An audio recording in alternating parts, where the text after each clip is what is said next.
நாளைக்கான வீடியோ தாங்க வந்திருக்கு. வீடியோ வந்து சூப்பரா இருந்துச்சு அப்படி தாங்க சொல்லணும். அதாவது நம்ம மாறன் இருக்காங்கல்ல, மாறன் வந்து கண்மணிய வந்து அங்க கடையில வேலை பார்க்குற ஒருத்தர்கிட்ட வந்து மன்னிப்பு கேட்க வைக்கிறாங்க அப்படி தாங்க சொல்லணும். அதெல்லாம் பார்க்குறப்போ சேனல மட்டும் மறக்காம லைக் அண்ட் சப்ஸ்கிரைப் மட்டும் பண்ணிருங்க. ஃபர்ஸ்ட்டு எடுத்தோனேயுமே வந்து நம்ம கண்மணி இருக்காங்கல்ல, அவங்க தான் உட்காந்துக்கிட்டு யார் என்னென்னலாம் பண்ணிக்கிட்டு இருக்கா, இன்னைக்கு எப்படி அலப்பறைய கூட்டலாம் அப்படின்னு சொல்லிட்டு, அவங்க ஒரு பக்கம் வந்து பார்த்துக்கிட்டே இருக்கிற மாரி காட்டுறாங்க. அவருக்கு ஏத்த மாதிரி பார்த்தா, ஒருத்தர் வந்து கடைக்கு வந்து லேட்டா வந்துடுறாரு. "அண்ணே என்னண்ணே இப்போ வாரீங்க?" அப்படின்னு சொல்லிட்டு அங்க அட்டெண்டன்ஸ் எல்லாம் எடுக்கிறதுக்கு ஒரு பொண்ணு இருக்கு. அந்த பொண்ணு வந்து சரி நான் கையெழுத்து போடுங்கன்னே சொல்லிட்டு கையெழுத்து போட்டு வாங்கிட்டு போகிறாங்க. ஓ அப்படியா விஷயம், இவன்கிட்ட ஸ்டார்ட் பண்ணிட வேண்டியதான் அப்படின்னு சொல்லிட்டு கண்மணி வந்து அண்ணே இங்கே வாங்க அப்படிங்கிற மாதிரி கூப்பிட்றாங்க. வந்தோடனே எந்த டயத்துக்கு நீங்கள் வந்து கடைக்கு வந்தீங்க அப்படிங்கிற மாதிரி கேட்டவொடனேயும் அவர் வந்து ஒரு 11 மணிக்கு மேலே வந்திருக்கேன் அப்படிங்கிற மாதிரி சொல்கிறாங்க. கிட்டத்தட்ட மத்தியானத்து பிறகு வந்திருக்கீங்க, ஆனால் நீங்கள் வந்து முழு சம்பளத்தை வாங்கிட்டு போயிடுவீங்க, உங்களுக்கு முழு சம்பளத்தை கொடுத்துட்டு நாங்கள் தான் ஆண்டியாக நிற்கணுமா அப்படிங்கிற மாதிரி சொல்லிட்டு இருக்காங்க. இல்லை மேடம், நான் ரொம்ப வருஷமாக இங்கே ஒர்க் பண்ணுறேன், அதாவது இத்தனை நாளாக வந்து கரெக்டாக வந்துட்டேன், இன்றைக்கி வந்து என் குழந்தைக்கு உடம்பு சரியில்லை, அதனால தான் ஹாஸ்பிட்டல் போயிட்டு வரதுக்கு வந்து லேட் ஆயிடுச்சு அப்படிங்கிற மாதிரி சொல்கிறாங்க. நீங்கள் உங்கள் பிள்ளைய ஹாஸ்பிட்டல் கூட்டு போங்க, எங்கே வேணால் கூட்டு போங்க, அதை பற்றி எனக்கு கவலை கிடையாது. லேட் ஆகிடுச்சுன்னா லீவ் போட வேண்டியதானே, மத்தியானம் பிறகு வந்துட்டு முழு சம்பளத்தை வாங்கிட்டு போனீங்கன்னா நாங்கள் எப்படி பிஸ்னஸ் பண்ணுறது அப்படிங்கிற மாதிரி சொல்லிவிட்டு எல்லாத்தையுமே கூப்பிட்றாங்க. எல்லோரும் இங்கே வாங்க, இங்கே பாருங்கள், இனிமேல் 1 மணி நேரம் பெர்மிஷன், 2 மணி நேரம் பெர்மிஷன் இதெல்லாம் இங்கே தர முடியாது. என்ன அப்படியா நீங்கள் பெர்மிஷன் எடுத்தாலும் சம்பளத்தில் நாங்கள் பிடிச்சிருவோம், அப்படி உங்களுக்கு விருப்பம் இல்லைன்னா லீவை போட்டுக்கோங்க, அதே மாதிரி அதிகமாக லீவ் போட்டாலும் அதுக்கடுத்து உங்களுக்கு வேலை கிடையாது அப்படிங்கிற மாதிரி வந்து சொல்லி அனுப்பி வச்சிடுறாங்க. சரின்னு சொல்லிவிட்டு எல்லாருமே அமைதியாக உம்முன்னு வேலை பார்த்துக்கிட்டு இருக்காங்க. அந்த நேரத்தில் தான் நம்ம மாறனும் இவங்களும் வராங்க. வீராவும் வர்ற மாதிரி தான் காட்டிக்கிட்டு இருக்காங்க. வீரா வந்து அவங்க இடத்துல உட்காந்து வேலை பார்த்துக்கிட்டு இருக்காங்க. நம்ம மாறன் வந்து கடையில் உள்ளவங்ககிட்ட வந்து ஜாலியாகவே பேசிக்கிட்டு இருக்கிற மாதிரி காட்டிக்கிட்டு இருக்காங்க. ஆனால் யாருமே ஜாலியாக இல்லை, எல்லாருமே வந்து டல்லாகவே இருக்கிற மாதிரி காட்டிக்கிட்டு இருக்காங்க. கண்மணி வந்து ஒரு அண்ணனை திட்டினாங்கல்ல, அந்த அண்ணன்கிட்ட போய் கேட்காங்க, அண்ணே எதுக்குண்ணே டல்லாக இருக்கீங்க சொல்லுங்கண்ணே அப்படிங்கிற மாதிரி சொன்னோடனே, ஒன்றும் இல்லைப்பா தம்பி அப்படிங்கிற மாதிரி சொல்லிடுறாங்க. அண்ணே உண்மையை சொல்லுங்கள் அப்படிங்கிற மாதிரி சொன்னோடனே, எதுவுமே இல்லை தம்பி அப்படிங்கிற மாதிரி சொல்லிடுறாங்க. சரின்னு சொல்லிவிட்டு அங்கிட்டு ஒரு பொண்ணு இருக்குது, அந்த பொண்ணை வந்து தனியாக கூப்பிட்டு போய் நம்ம மாறன் வந்து கேட்குறாங்க. இங்கே பாரு, ஒழுங்காக உண்மையை சொல்லு, எனக்கு இந்த கடையில் யார் யார் எப்படி எப்படி இருப்பான்னு எனக்கு எல்லாமே தெரியும். அந்த அண்ணன் வந்து அமைதியாக இருக்கார், எல்லாருமே அமைதியாக இருக்கீங்க, என்ன விஷயம் அப்படிங்கிற மாதிரி சொன்னோடனே, அண்ணே வாங்கண்ணே உங்ககிட்ட சொல்கிறேன், ஆனால் நீங்கள் வந்து கண்மணி மேடம்கிட்ட சொல்லிடாதீங்க அப்படிங்கிற மாதிரி சொன்னோடனே, சொல்லு என்ன விஷயம் அப்படிங்கிற மாதிரி வந்து மாறன் கேட்குறாங்க. மேடம் வந்து இப்படி வந்து அவங்கள திட்டுனாங்க அப்படின்னு சொல்லிட்டு சொல்லிடுறாங்க. ஓ அதான் விஷயமா, சரி நான் பார்த்துக்கிறேன் அப்படின்னு சொல்லிட்டு, அண்ணே வாங்கண்ணே டீ குடிக்க போவோம் அப்படின்னு சொல்கிறாங்க.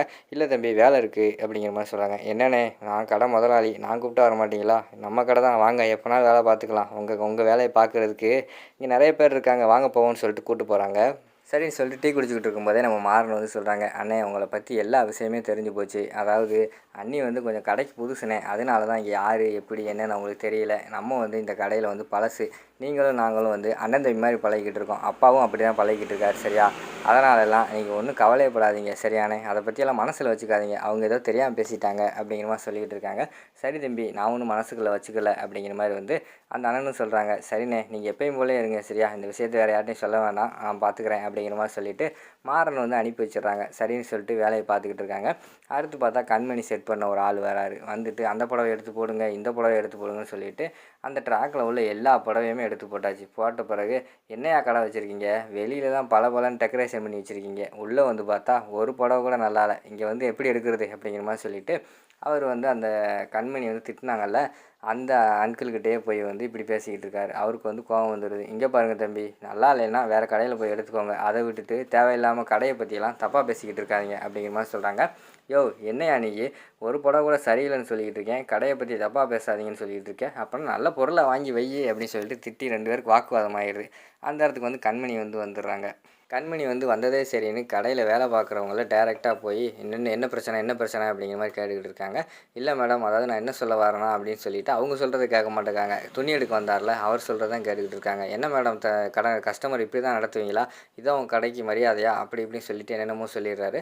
உடனே கண்மணி வந்து எவ்வளோ தைரியம் இருந்தால் கஸ்டமர்கிட்டே நீங்கள் இப்படி பேசியிருப்பீங்கன்னு சொல்லிட்டு கை நீட்டி அடிச்சிடுறாங்க. மேடம் நீங்கள் அடித்தது கூட பிரச்சனை இல்லை, ஆனால் என் சைடு உள்ள நியாயத்தை கேட்டுட்டு பேசுங்க, அவர் தான் வந்து தப்பாக பேசினார் அப்படி இப்படின்னு சொல்லிட்டு அவர் சொல்லிக்கிட்டு இருக்கிற மாதிரி தான் காட்டிக்கிட்டு இருக்காங்க. அதை பார்த்துட்டு வீரா வந்துடுறாங்க. என்ன பிரச்சனை, அவர் எது அவர் இடத்துக்கு வந்து நீ கையை நீட்டி அடித்தா, ஒழுங்காக வந்து மன்னிப்பு கேளு அப்படிங்கிற மாதிரி சொன்னோன்னே, நான் எதுக்கு மன்னிப்பு கேட்கணும், அதெல்லாம் மன்னிப்பெல்லாம் கேட்க முடியாது அப்படிங்கிற மாதிரி சொல்கிறாங்க. கடையில் உள்ள எல்லாருமே கூடிட்டாங்க.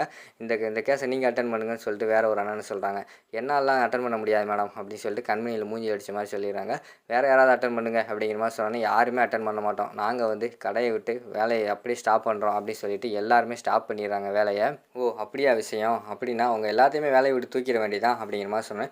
தூக்குங்க மேடம், எங்களுக்கு ஒன்றும் கவலை கிடையாது சரியா அப்படிங்கிற மாதிரி சொல்லிட்டு இருக்காங்க. ஓ அப்படியா, எங்களுக்கு தான் நஷ்டமாகும் சொல்கிறீங்களா, இன்றைக்கி ஒரு நாள் தான் நஷ்டமாகும், அதை பற்றி நாங்கள் ஒன்றும் கவலைப்பட மாட்டோம். நாளைக்கு இதை விட அதிகமாக நாங்கள் வந்து ஆளை எடுத்து இந்த இடத்துல வந்து வேலைக்கு போட போகிறேன், கையை உதறினா 1000 காக்கா வரும் அப்படிங்கிற மாதிரி சொல்லிட்டு ரொம்ப கிண்டல் பண்ணி பேசிடுறாங்க.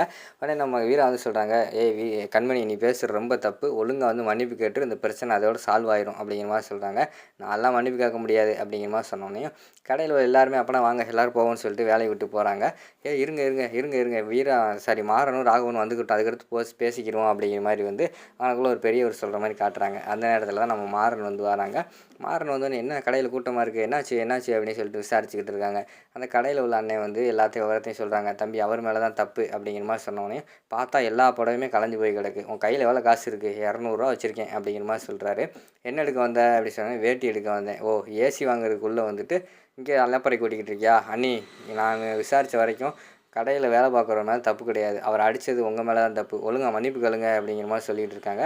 உடனே அதை பார்த்துட்டு கண்மணி வந்து பயங்கரமாக ஷாக் ஆகி பார்த்துக்கிட்டு இருக்காங்க. அதோட பார்த்துக்கிட்டிங்கன்னா அந்த எபிசோட வந்து முடிச்சிடுறாங்க.